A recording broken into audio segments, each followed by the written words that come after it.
Hello, everybody. Welcome to the Women of Wisdom Summit offered by Lions Roar.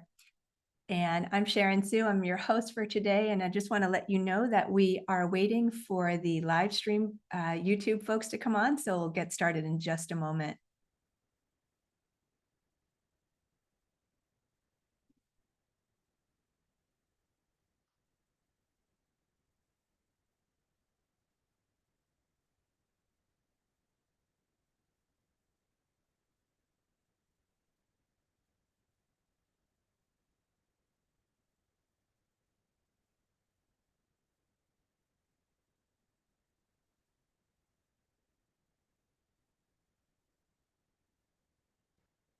Hello, everybody. Welcome, welcome. It is such an honor to be here and welcome all of you.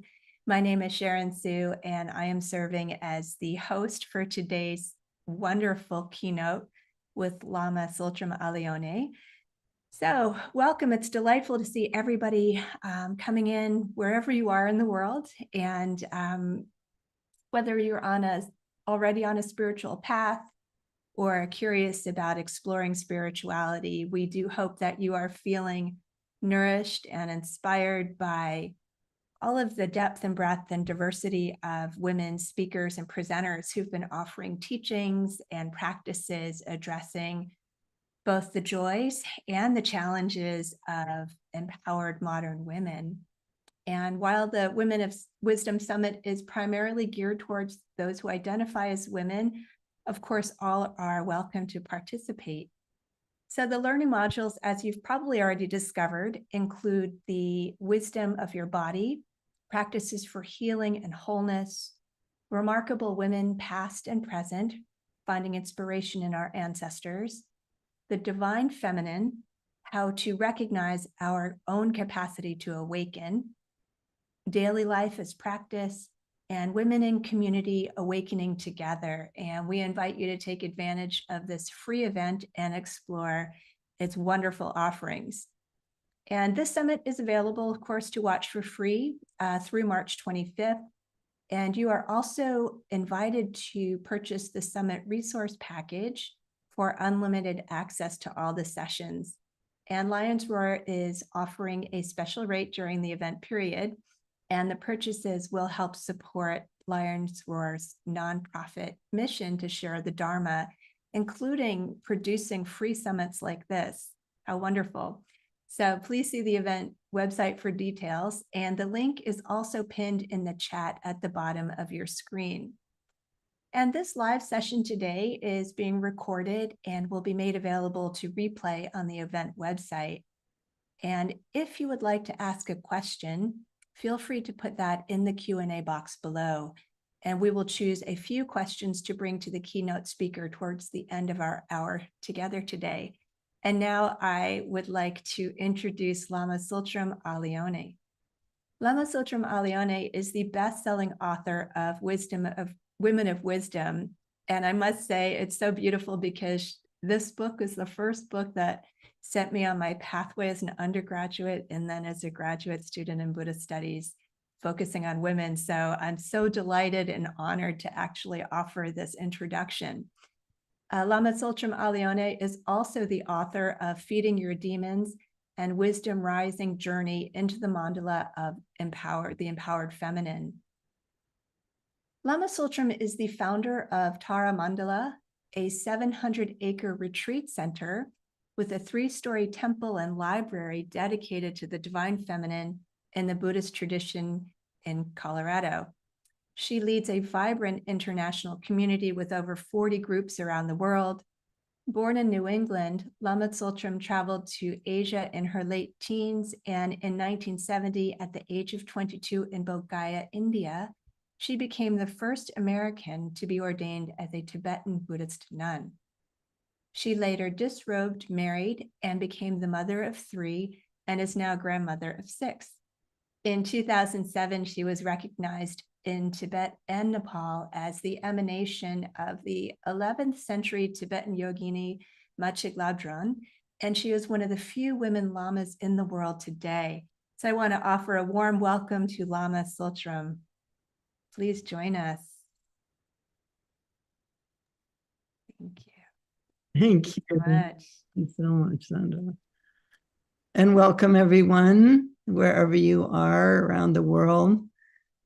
It's always still amazing to me that we can do this and create this etheric community. I feel everyone's presence, even if we can't see each other. I like to begin always with raising bodhicitta. That's the intention, to be together for the benefit of all beings. So let's take a moment. You can close your eyes or have your eyes open, whatever's comfortable for you. Take a nice deep breath.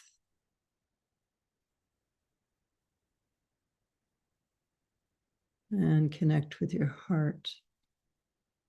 And with that longing to be of benefit to others, to relieve suffering,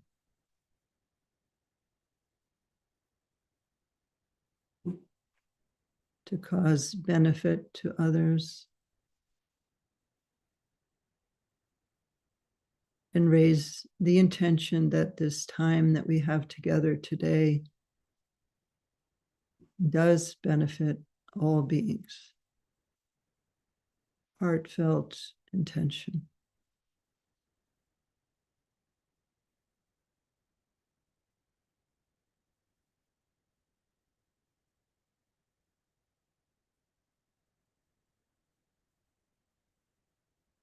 Thank you. Thank you, everyone. And thank you to Lions Roar for doing this. When I wrote Women of Wisdom back in the early 1980s, it was the first book about this subject that came out when Westerners were beginning to study and practice Buddhism. And it was kind of an unknown thing that there was an interest in this. And when it came out, there was such an uprising of response from the book, from women who were practicing Buddhism and felt like they didn't have a voice or a presence in it. And so we are continuing that now, today, and still it's an issue. So I'm really grateful that you're doing this summit. I wanted to begin this talk, which is about confidence, self-worth, and self-compassion on the path, with a story that was really inspiring to me when I wrote it in Women of Wisdom. It's from the story of Machi Laptran, and it's a story that takes place when she was 41 years old. So she already was a mother. She had left her children with their father. She'd returned to her teachers. She'd entered retreat, and she was in a cave. So she was 41. And in that cave, she had profound visions of Tara. And Tara taught her and gave her several practices, including a practice of the 5 male Buddhas, the mandala of the 5 male Buddhas in union with the 5 female Buddhas. And in that practice, Tara manifested one after another as each of the 5 female Buddhas. And so she transmitted that practice to her as well as other practices. It's quite an extraordinary direct transmission that Machik received from Tara in this cave in retreat. And so at the end of it, she made some prophecies about Machik Laptran and how her teachings would spread far and wide and would benefit beings, particularly in the times of strife that would come in the future. And admonished her to teach and to hold this lineage, essentially the whole tantric tradition. And after Tara said that to her, she said to Tara, I'm just a weak, stupid woman. How can I possibly do as you have said? And then Tara said to her, the past has been erased from your heart, but let me tell you who you are. Let me tell you who you are. And then she gave this amazing lineage, female lineage to her. And what she said essentially was that the great mother, the primordial mother, is basic space, is emptiness. It's called the womb of the great mother. This presence of the great mother pervades everything. And then she said, through the prayers and aspirations of sentient beings and through the natural luminosity of existence,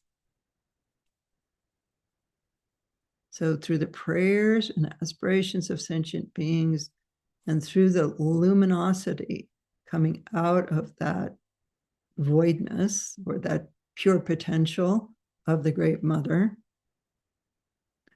a sphere of golden light formed, and out of that sphere manifested the great mother, Prajnaparamita. With 4 arms, she was golden colored, and she appeared out of the prayers of sentient beings. And then Tara said, I sent a stream of dark green light into the heart of the great mother Prajnaparamita. So Tara sent that into the great mother, and then out of her manifested a blue-black Dakini. And then from that blue-black Dakini manifested another dark blue Dakini. And from her, Machikleptrin was born. So she gave her spiritual lineage, her female lineage.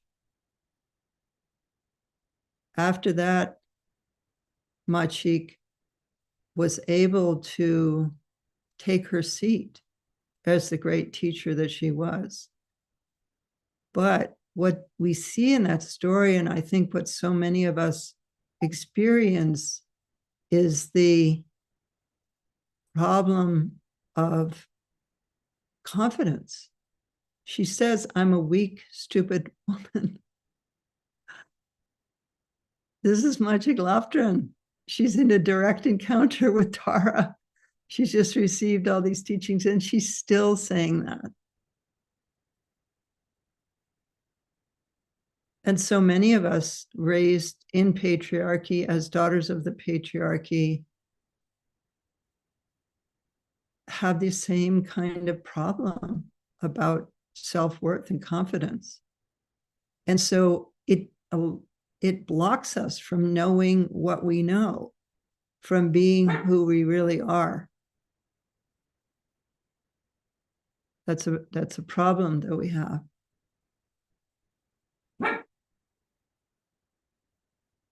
And so I thought what we could do is to do a little meditation on our female lineage and connect with the Great Mother into our present body. Because we need to hold each other with that kind of awareness of who we really are. And I think this is important for women to do for women. Tara did it for Maciej Laptrin, but I think it's important for women to do it for women. So with your friends, with your Sangha sisters, and with others that you know, let them know that you see them, that you see their qualities. You know, when I started practicing and I was learning from my male teachers, there was a lot of emphasis on cutting through the ego. And the approach of those teachers was to cut through your ego quite, I don't know if violently is the right word, but strongly, to undermine the ego. And, you know, you have encounters with them and then, you know, it'd be upsetting or hard. And then, you know, others would say, he was just cutting through your ego. But when I started teaching, I didn't want to do that. I didn't want to be like that. And I felt like there was something wrong with me. Like, I'm not really a good teacher because I don't really want to do that. And then I realized maybe women don't need that. And maybe women teachers don't need to do that. Maybe we need more support. We need more somebody telling us who we are and having confidence in us.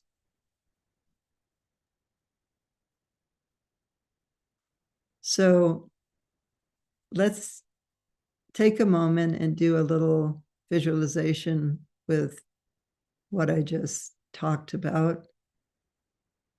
So take a moment, maybe close your eyes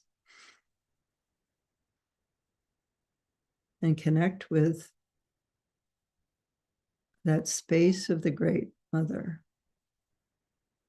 the womb of the Tathagatas. That's what she's called, the womb of the Tathagatas. Feel that open awareness.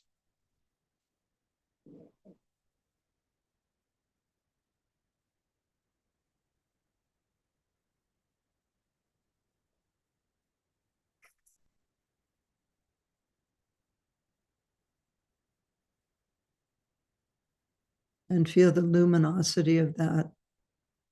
It pervades everything.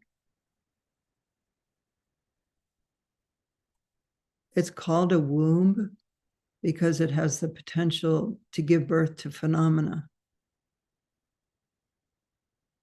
But it has no form in itself. This is the Great Mother. Yum Chenmo, Samanta Badri.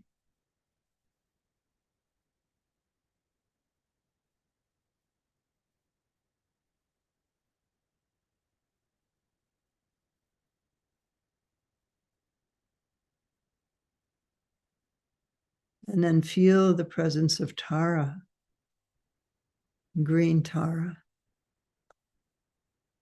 seated with her right leg extended in the dismounting posture, right arm extended in the giving mudra, and in her left arm, in her left hand, she's holding the blue Utpala flower, symbolizes her compassion.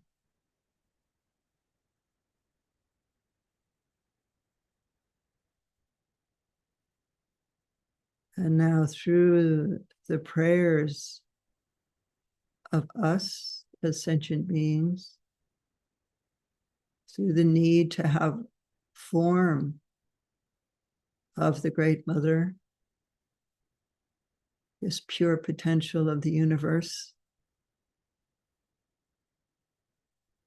through our prayers and the natural luminosity of that ground of being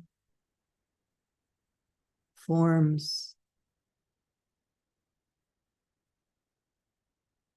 a golden sphere of light, an orb of light.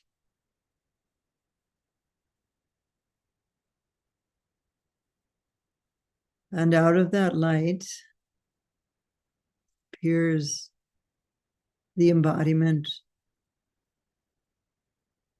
of the Great Mother, the four-armed golden goddess, Prajna Paramita, form of the Great Mother,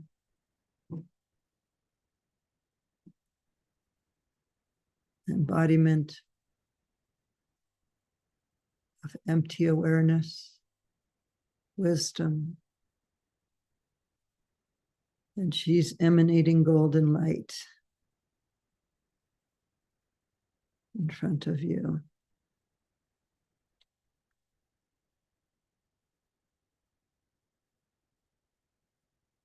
And then Tara sends out a beam of dark green light and activates the heart of the Great Mother.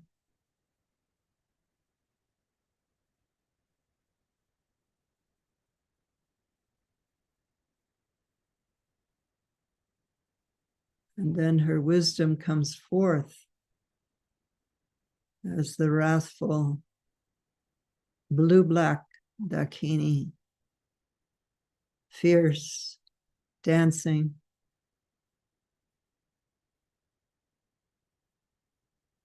the fierce aspect of the feminine.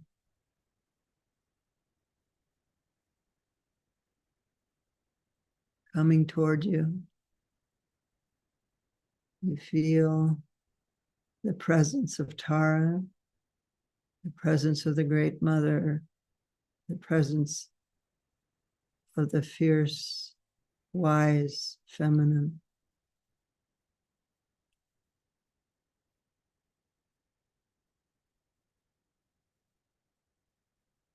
And that manifests again as a dark blue Dakini with two arms.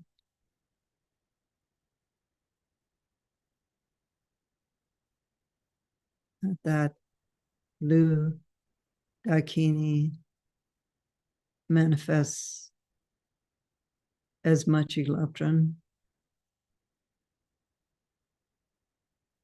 glowing white dancing Dakini.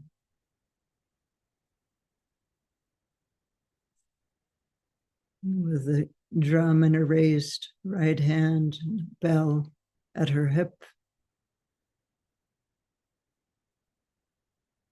And they're all emanating into you. You feel this is your heritage. And they're awakening in you your confidence in your Buddha nature, your confidence in knowing your awakeness, your natural wisdom.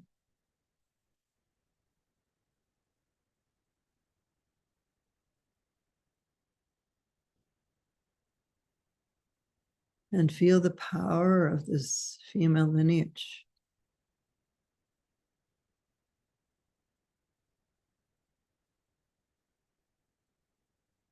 Manifesting in the female body.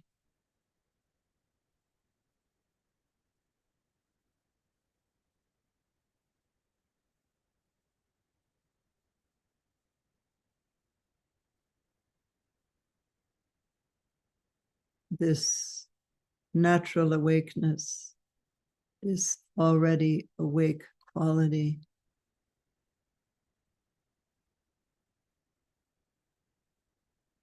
is your true self-esteem.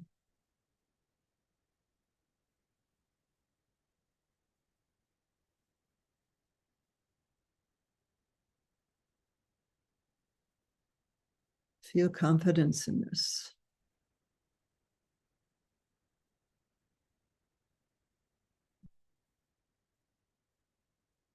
And in knowing your lineage.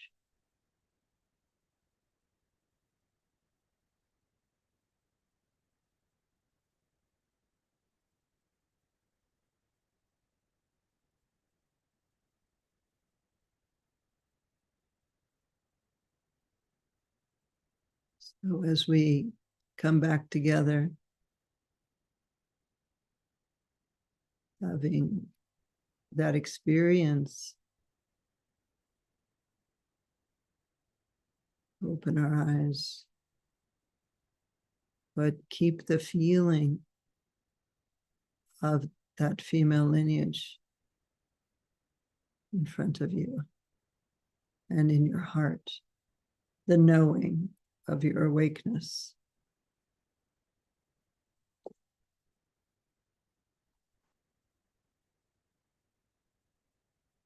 This is such an important story because it highlights both the incredible capacity of women and also the incredible lack of self-esteem and confidence that we can have within patriarchal culture and structures. The word for woman in Tibetan is keme, which means lower birth. So that's what you call yourself. I'm lower birth, if you use that language. So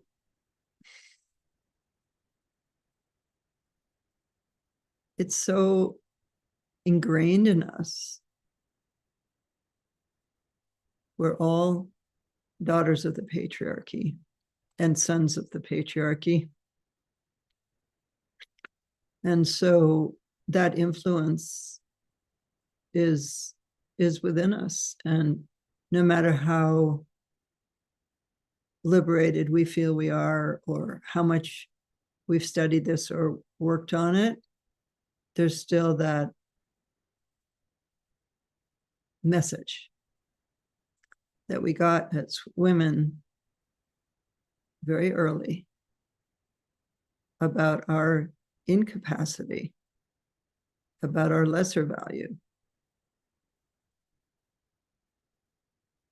And this is also connected to the ecological situation we find ourselves in the world.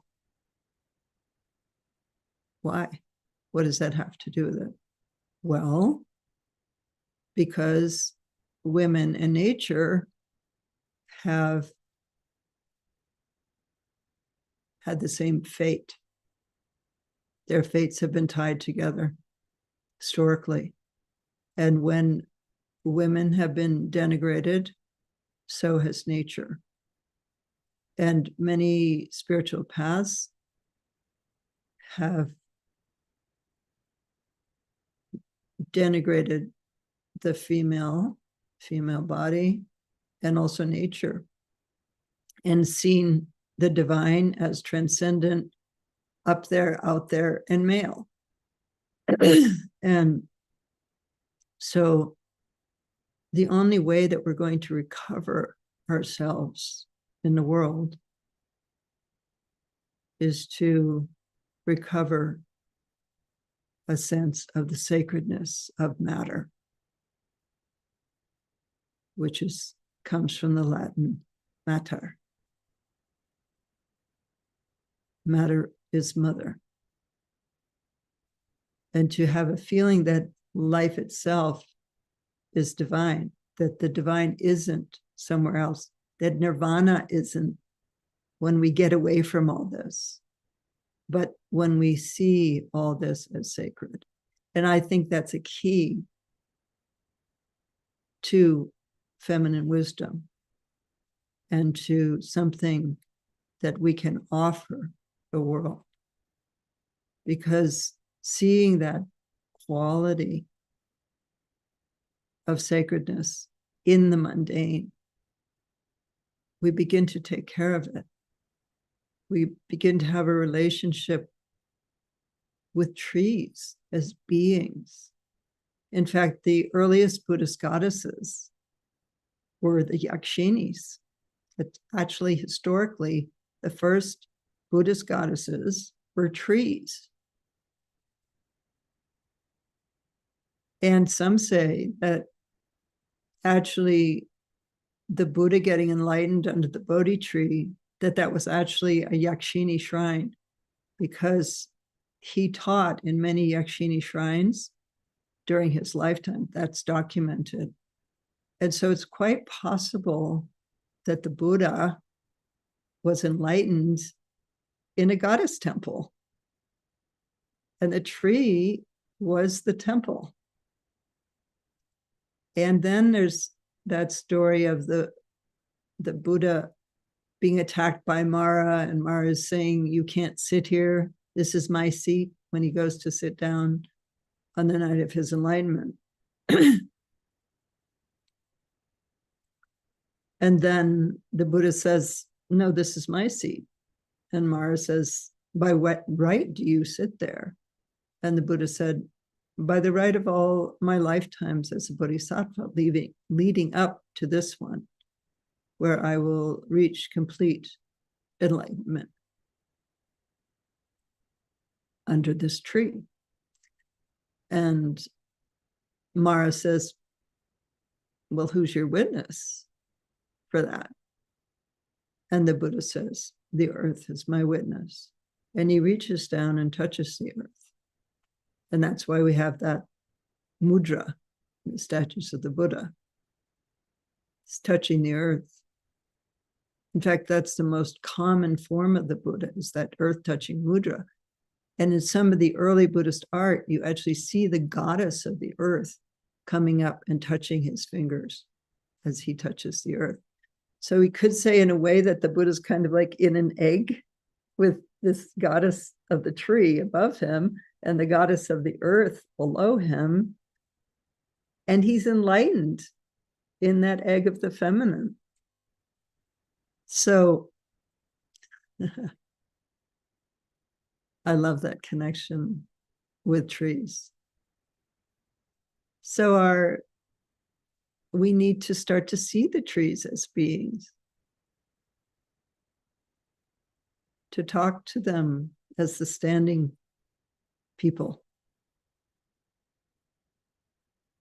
Think about if they could actually talk to us, how long they've been there.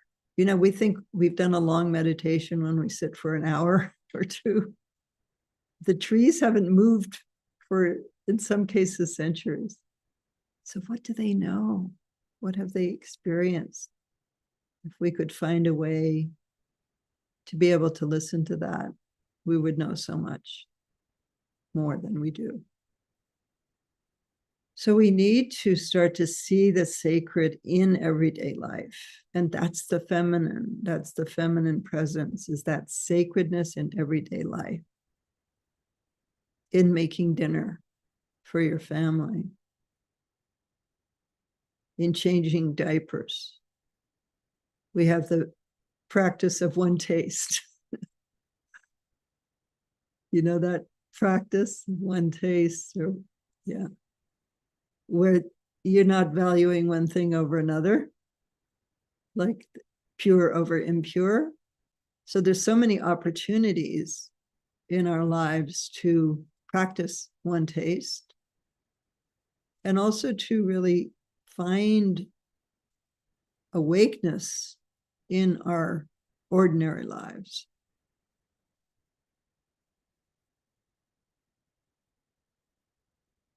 Let's think about something that we do every day that we could maybe shift into a practice of seeing it as sacred. something that you have to do every day. Let's say washing dishes. What if while you were washing dishes, you were grateful for the water, feeling that connection of the beautiful purity of water, how much we need it, how important it is for human life, and the purification of the dishes. You could imagine that it's the purifying of our own obscurations. And then when we place the dish on the rack, that's the transformation of our own being when we've recognized our innate purity. Then washing dishes becomes a practice. And this is something that we really can do with everything. If it's a mother holding her child, imagine that we are holding all beings. Or nursing. When I was nursing my children, I would imagine that I was nursing all beings. And so it could become a practice. When I became a mother, I'd been a nun. I've been a Buddhist nun, and I really felt like I had failed. Like they call it fallen nun. I felt like I had failed. And there was nobody there to tell me otherwise. And so I just had to kind of try to figure it out. Like, how can I make this my practice? How can I feel that this is practice? I had no stories of women. I just had the stories of the Buddha, Milarepa, Padmasambhava, Marpa, Gampopa, all men. Ananda. Of course, there was Mahaprajapati, but we have a problem with women in Buddhism from the beginning. Mahaprajapati was the stepmother of the Buddha, and yet there was a question of whether women could be ordained when she requested ordination. She had to walk barefoot with the shaved head for miles and miles in the heat of India to request for the second time ordination from the Buddha. And then he granted it, but according to what they say he said, is that by ordaining women, that the length of time that Buddhism would be present in this world would be shortened because of women. So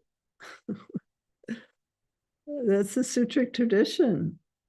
In Vajrayana, we have female Buddhas. That didn't come for about almost 1,000 years after the Buddha. The Vajrayana tradition came into Buddhism, and in that we got female Buddhas, women gurus, lineage holders, the dakinis, and so on. But this is Tantric Buddhism, and yet we have within the Tibetan tradition, which is Tantric Buddhist tradition, we still have the treatment of women as lesser than in general. This isn't across the board, but in general, the nuns were considered less important than the monks. And in fact, giving to monks was considered to be greater merit. And so the nunneries often suffered, and often women were not given the full teachings. Not always, but generally. And so we have really within Buddhism this legacy of sexism. And when I wrote Women of Wisdom, which was first published in 1984, it was scary to even bring up this little problem. And I was afraid. I was afraid of what kind of response I would get. And I actually had this kind of like a weird fantasy or feeling that there was this guy over my shoulder who was like looking at everything I was writing and criticizing it. You better not say that. Watch out. And so it was my internalized patriarchy that was afraid to even bring these things up.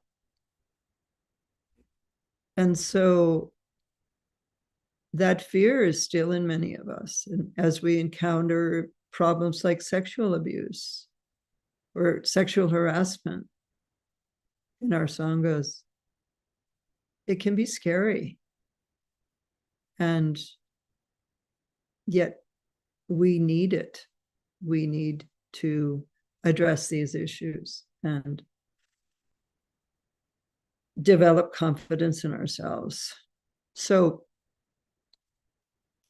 before I end, I wanted to just say that the self-esteem that I'm talking about is not egoic self-esteem. Self-esteem in a kind of normal way that it's talked about is like we have self-esteem in ourselves because we've accomplished certain things in our education, in our career, or just in ourselves as people, like we've accomplished something, therefore we're worth something. But the self-esteem that I'm talking about and the confidence that I'm talking about is the confidence in our true nature, which is beyond gender. It's vast. It has no center, no edge.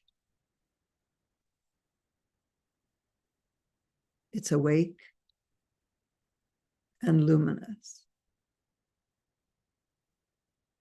And our path is knowing that. And so when we take the Bodhisattva vow, in my tradition, we recognize that innate awakeness in all beings. And on that basis, we can commit to the path. And the way that innate awakeness expresses itself is in compassion. So that's our true self-esteem. Our primordial self-esteem is what I like to call it. Depth, awareness of our true condition. That's what we need to cultivate and to know that that is our true nature. So thank you, everyone. I think we have a little time for some questions or comments. I hope this was helpful, and I'm so grateful that this is happening. Thank you so much, Lama Tsultrim. It's a beautiful talk. And I know we have lots of excited people with wonderful questions. And I'm so grateful to you for offering this teaching. And I encountered your book probably 1987. And it really was the book that opened my eyes to the transformative qualities of the Buddha Dharma for women in particular. So I was a very young graduate or undergrad, and here I am now having the opportunity to host your talk. So I'm really grateful to you. Wow. So I want to start with some of the questions that we have for you. The first one I want to share is from Linda, and they note, my feeling of this patriarchy has become stronger and stronger. I deeply appreciate the teachings that I have received from many deeply committed male teachers, but how do we hold them with compassion and honor, but embrace this feminine wisdom and power without rejecting our fellow travelers on this path? You know, the way she phrased that is so feminine, in the sense of compassion. She's she or they. I'm not sure if she said she was a they, or if should I say they, or anyway, I'm going to say she. You said they, so I was like, maybe. I wasn't sure either. Okay. All right.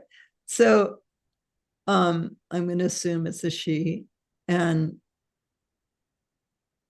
so it's very interesting to me, her concern, because that's the feminine wisdom. That's the compassion that women just naturally have. You know, well, what about the guys? And what about these wonderful men that have taught me?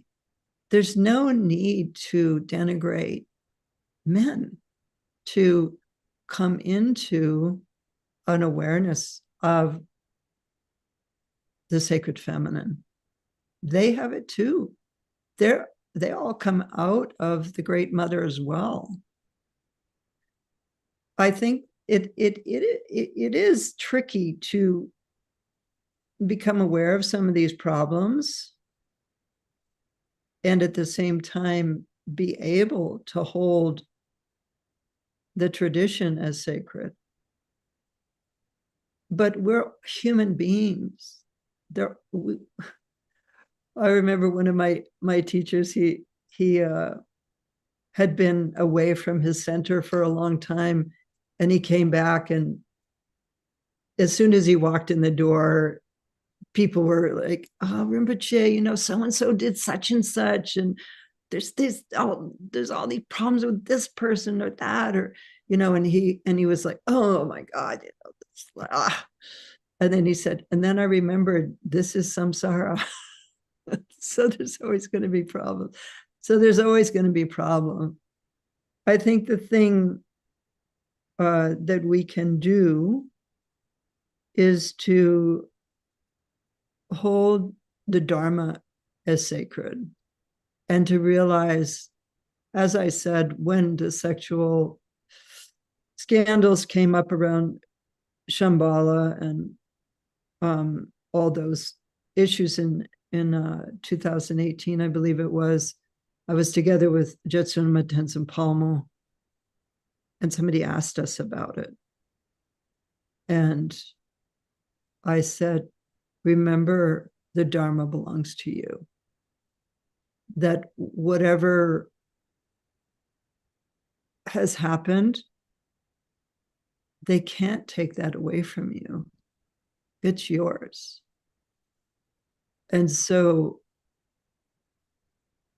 whatever problems we have in the tradition or with the tradition, we still get so much benefit from it.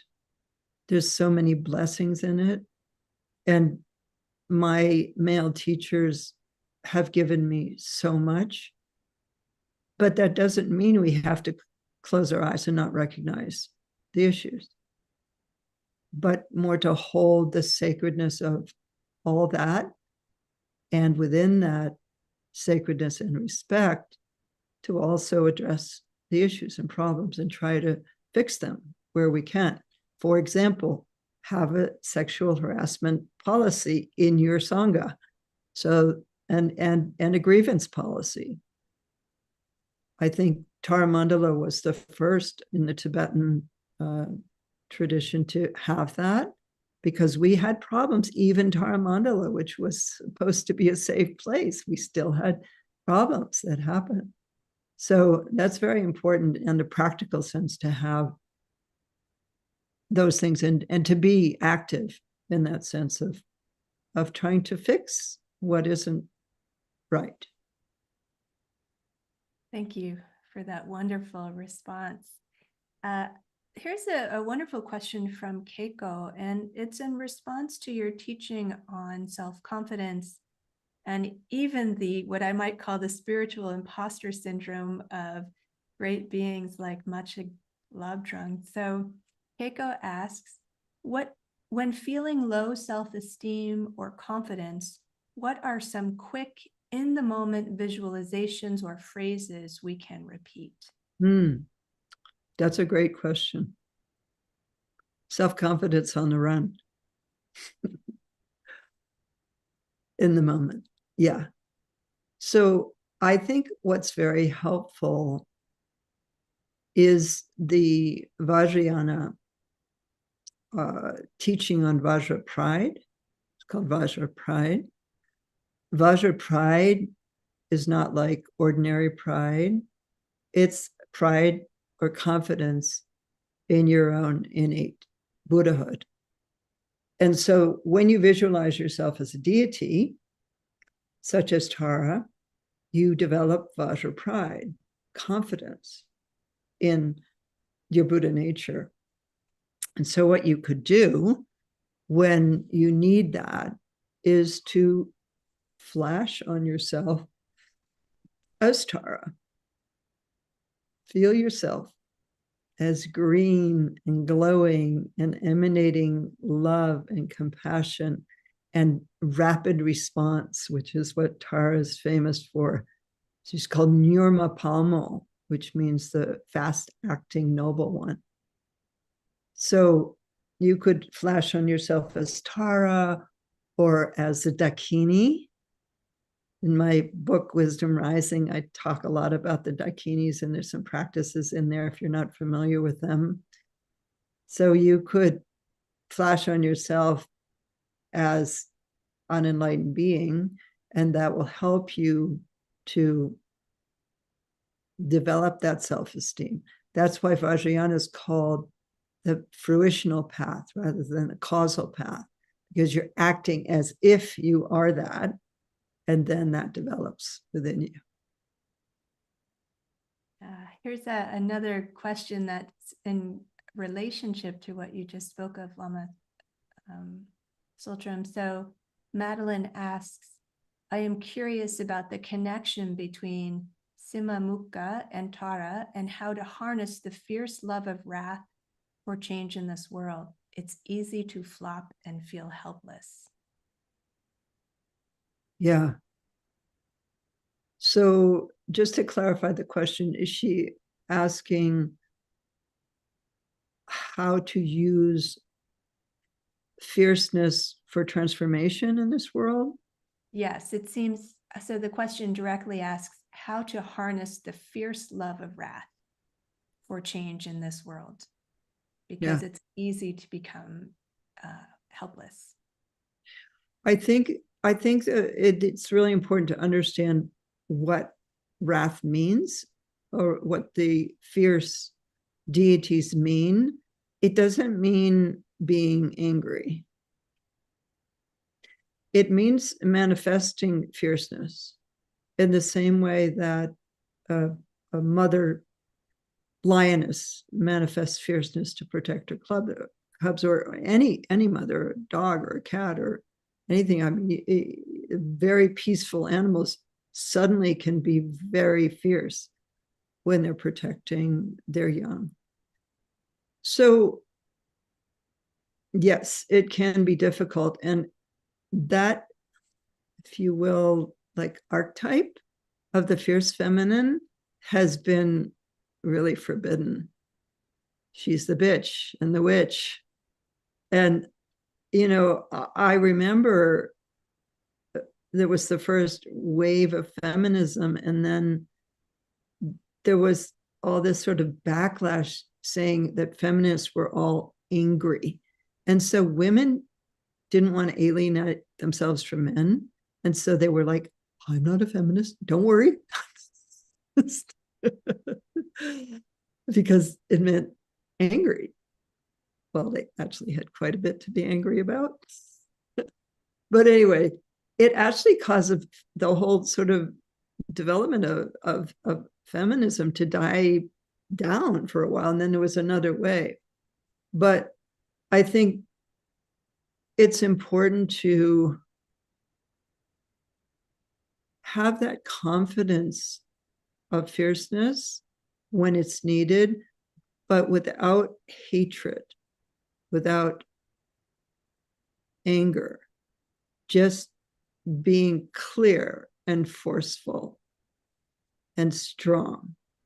And for this person who was asking, you know, saying that sometimes she feels sort of disheartened or loses energy, to do a visualization of the fierce dakinis, like from Wisdom Rising or some other source, I think that would be helpful to her, to have that feeling of embodying the fierce, wise, feminine.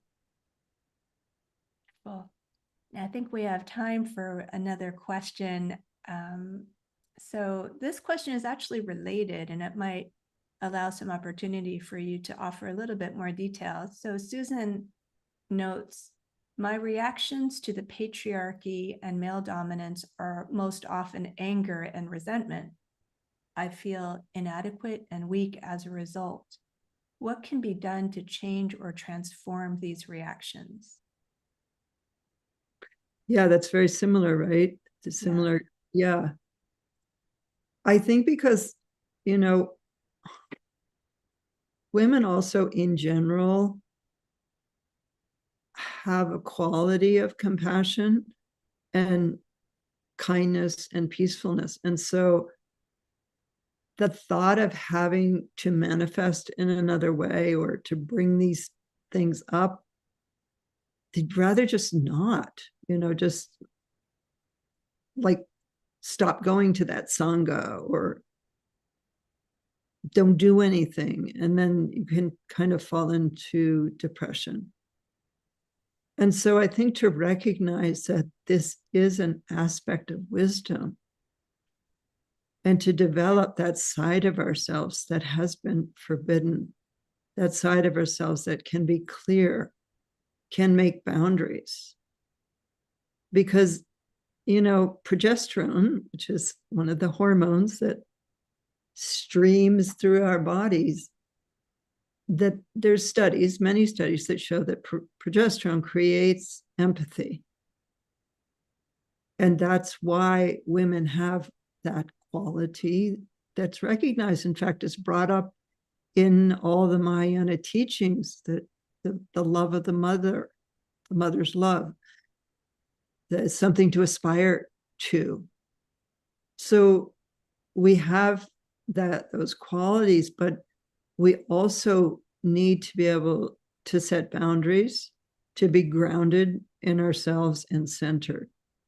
And so I think that practices of centering, of awareness and mindfulness, and also, as I was saying, the visualizations and using the archetypes, as you will, of the sacred feminine can energize that embodied sacred feminine that has both peaceful and wrathful manifestations. Thank you so much, Lama Tsultrim, for sharing all of your wisdom today and for joining us and offering us this incredible teaching, which I see so much as this radical affirmation of this very self and this very body. And in some ways, what you said connects so much with Trudy Goodman in terms of using this practice not as a spiritual bypass, but as a way of directly addressing patriarchy and oppression and marginalization. So we're so grateful to you and so grateful to everybody who has joined the live stream and the YouTube. We have so many people here. So I just want to close this summit keynote today and just thank everybody again for joining us and to remind you that the summit is available to watch for free through March 25th. There are so many incredible moments of wisdom that I know for myself, it's really beneficial to go back and remind myself. So you are also invited to purchase the summit resource package, which will give you unlimited access to all of our sessions, including 3 bonus workshops that include actually a 4-part workshop with Lama Tsultrim on feeding your demons. So you definitely want to check that out if you enjoyed today's session. And you'll also find a Women of Wisdom ebook with even more teachings. And Lions Roar is offering a special rate during the event period. And the purchases will also help support Lions Roar's nonprofit mission to share the Dharma, including producing incredible summits like this one today. So again, please check the website for details or click the link below in the chat. And I want to thank you once again, Lama Tsultrim, and for all of you joining us today. Thank you. Thank you, Sharon, and lots of love to all of you out there, and may any merit we've generated benefit all beings. Thank you.